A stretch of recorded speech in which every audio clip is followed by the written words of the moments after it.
네, 안녕하십니까. 반갑습니다. 원앤원 플러스 TV입니다. 자, 오늘은 여러분들하고 지목, 그리고 용도지역, 그리고 어떤 것이 중요한 것인가에 대해서 같이 공부하는 시간을 가져보도록 하겠습니다. 많은 분들이 투자함에 있어서 지목이 중요하다, 어떤 분들은 용도가 중요하다라고 하시는 분들이 계십니다. 그러면은 어떤 것이 정말 중요할까, 투자하는 관점에서 어떤 것이 과연 중요할까라는 주제가 될 것입니다. 일단은 이제 같이 공부하기에 앞서서 여러분들 지목이라고 하는 부분에 대해서 먼저 이제 알아볼 텐데요. 지목은 토지의 주된 용도에 따라 토지의 종류를 구분하여 지적 공부에 등록하는 것을 얘기하는데요. 지목은 토지 과세 목적의 수단으로 활용되며 토지의 경제적 가치를 표현하고 토지 관련 정책 정보를 제공하는 데에 있다라고 볼 수가 있겠습니다.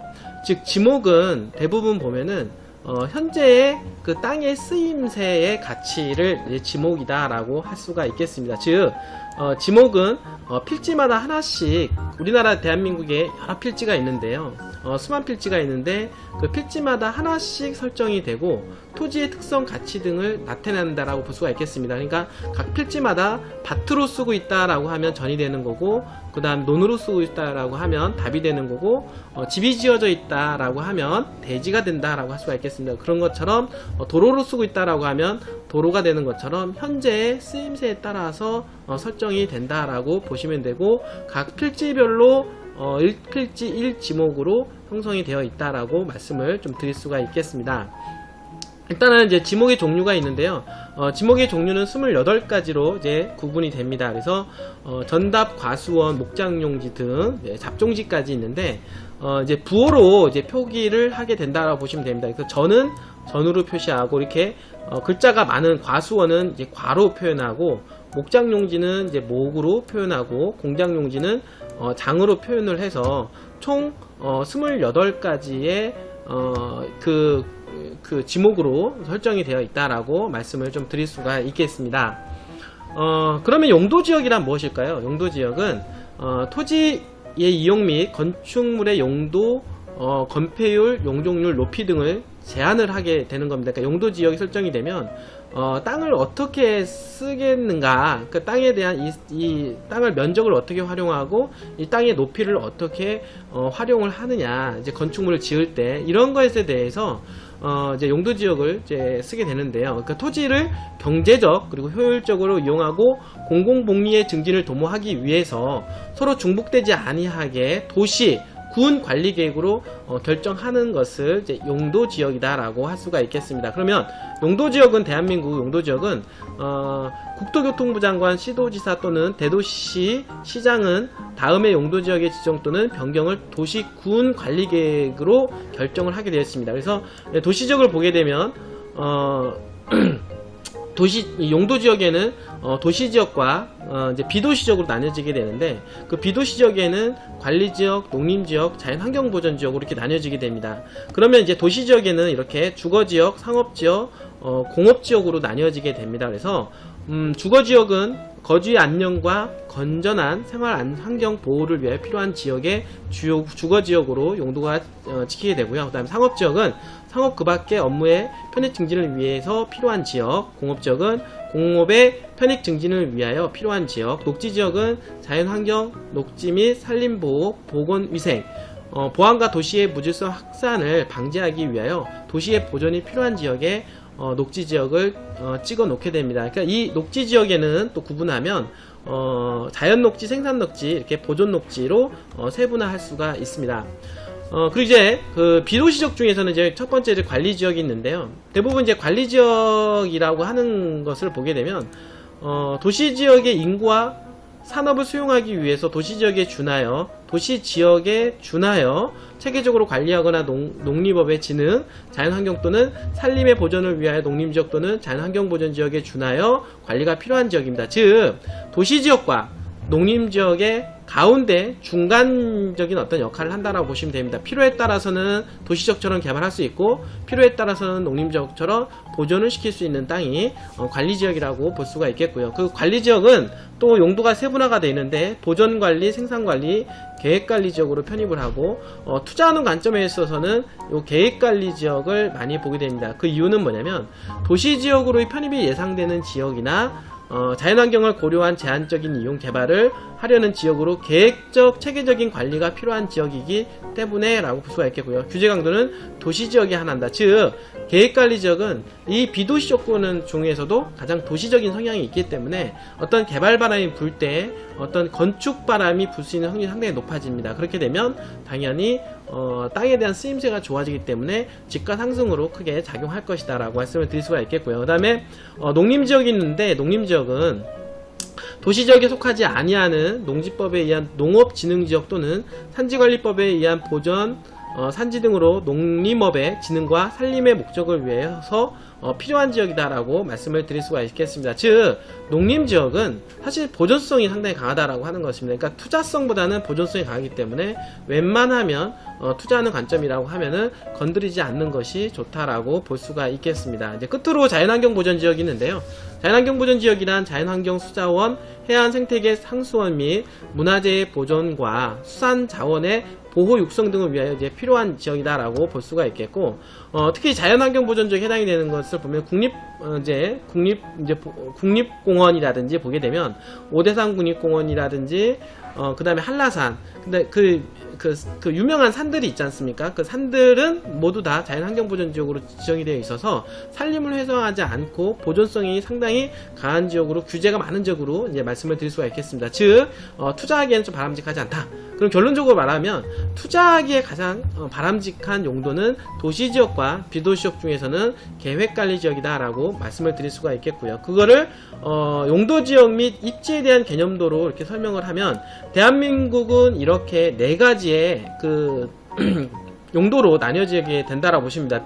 말씀을 드리면 도시지역과 관리지역, 그 다음에 농림지역, 그렇게 자연환경보전지역으로 나뉘어지는데, 도시지역은 상업지역, 주거지역, 그 다음에 공업지역, 자, 녹지지역 중에서는 자연녹지, 생산녹지, 보존녹지로 이렇게 나뉘어지고, 그 다음에 이 도시지역 바로 이제 주변에는 이렇게 관리지역으로 나뉘어져 있어서, 관리지역은 생산관리, 그 다음에 보존관리, 그 다음에 계획관리로 나뉘어져 있는데, 요 계획관리와 좀 이렇게 주거지 상업지역, 자연녹지가 투자성이 상당히 좋다. 그러니까 개발 바람이 불거나 개발의 압력이 있을 때는 주거지역, 상업지역, 자연녹지, 공업지역, 계획관리지역이 집가 상승 요인으로 크게 작용을 합니다. 그 나머지 지역은 농림지역, 자연환경보전지역 같은 경우는 개발성이 떨어지기 때문에 좀 투자하는 부분에 있어서 고려하시면 좋을 것 같다라고 보시면 되고요.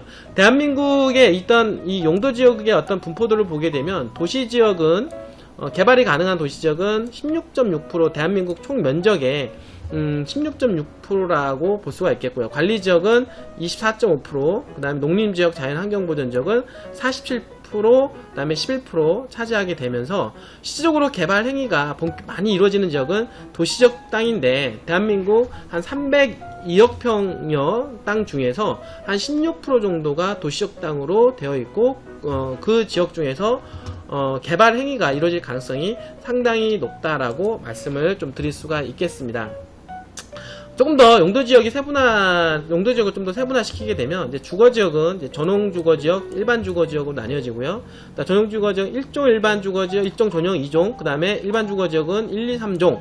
이거는 뭐냐면, 조금 더, 이제 전용지역 같은 경우는 거의 단독주택 중심으로, 양호한 주거 환경이 이제 필요한 지역들을 많이 만들어지게 된다고 보시면 되고요. 그 다음에, 일반 주거지역 같은 경우는 저층, 그 다음에 2종은 중층, 그 다음에 3종은 중고층 아파트를 위주로 해서 만들어지기 위해서 필요할 때 용도지역이 진행이 된다라고 보시면 되고, 그 다음에 준주거지역이 있는데, 준주거지역은 주거지역 기능과 그다음 상업기능을 같이 있을 수가 있는, 공존할 수 있는 지역이라고 볼 수가 있겠습니다. 그래서 주거지역 중에서는 가장 최고의 땅이 준주거지역이라고 볼 수가 있겠고, 그 다음에 상업지역은 근린유통, 일반 상업지역, 중심 상업지역으로 나뉘어지게 되는데, 아무래도 가장 많은 지역이 이제 일반 상업지역이고, 대한민국의 상업지역 중에서 가장 많습니다. 그래서 용도로 가장 많이 쓰임새가 있기 때문에 일반 상업지역에 대한 투자성이 상당히 높다라고 보시면 되는데, 중심 상업지역은 거의 대도시, 그러니까 인구 50만 이상인 지역에만 찍혀져 있다 보니까 희소하다라고 볼 수가 있겠습니다. 그러니까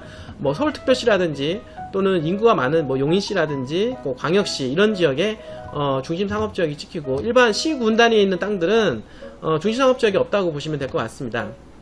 그 다음에 이제 공업지역 같은 경우는 전용공업지역, 일반공업지역, 중공업지역이 있는데, 그 중에서 이제 중공업지역 같은 경우는 주거와 상업 업무 기능에 보완이 필요한 지역이기 때문에 공업지역 중에서는 가장 인기 있는 지역으로 투자성이 상당히 높다라고 말씀을 드릴 수가 있겠습니다. 그리고 이 녹지 지역 중에서는 이제 자연 녹지가 있는데, 자연 녹지는 불가피한 경우 제한적 개발이 허용되는 지역이다. 그러니까 개발 압력에 따라서 개발 가능성이 있기 때문에 자연녹지 지역은 상당히 투자성이 있다, 여러분들한테 좀 말씀을 드릴 수가 있겠습니다. 즉 투자를 하신다라고 하면 이제 주거지역 중에서는 1, 2, 3종, 그 다음에 준주거, 그 다음에 상업지역에서는 일반 상업지역, 중심 상업지역 위주로, 그 다음에 공업지역에서는 중공업지역, 그 다음에 녹지지역 중에서는 자연녹지 위주로 해서 여러분들이 땅을 용도를 보신다라고 하면 상당히 성공할 확률이 상당히 높다라고 말씀을 드릴 수가 있겠고요. 그 다음에 용도지역 안에서의 규모 제한이 있는데요, 건폐율과 용적률에 대한 부분을 말씀을 좀 간단하게 드리겠습니다. 일단은 건폐율이라고 하는 것은 내가 가지고 있는 땅 면적을 얼마나 활용을 하느냐라고 하는 건데요, 기본적으로 내가 땅이 100평이는데 50평을 쓸 수가 있다라고 하면 건폐율이 50%가 되는 겁니다. 그리고 건폐율이 50%로 지정이 되어 있는 땅은 내 땅의 바닥 면적의 50%만 바닥에 깔 수가 있다라고 말씀을 드릴 수가 있겠습니다. 바로 이런 부분들을 설명을 하는 거고, 그 다음 용적률 같은 경우는 높이에 대한 제한인데요, 이 높이에 대한 제한은 얼마나 높게 지을 수 있느냐라고 하는 것이고, 그러면 용적률이 200%다 라고 하는 것은 내가 땅이 100%가 100평이 있을 때 100평 곱하기 200%면은 200평까지 지을 수가 있다라고 하는 것입니다. 그러니까 이 땅이 100평은 바닥 100평밖에 없기 때문에 그 200평 이상을 지으려면 높게 지어야 되겠죠.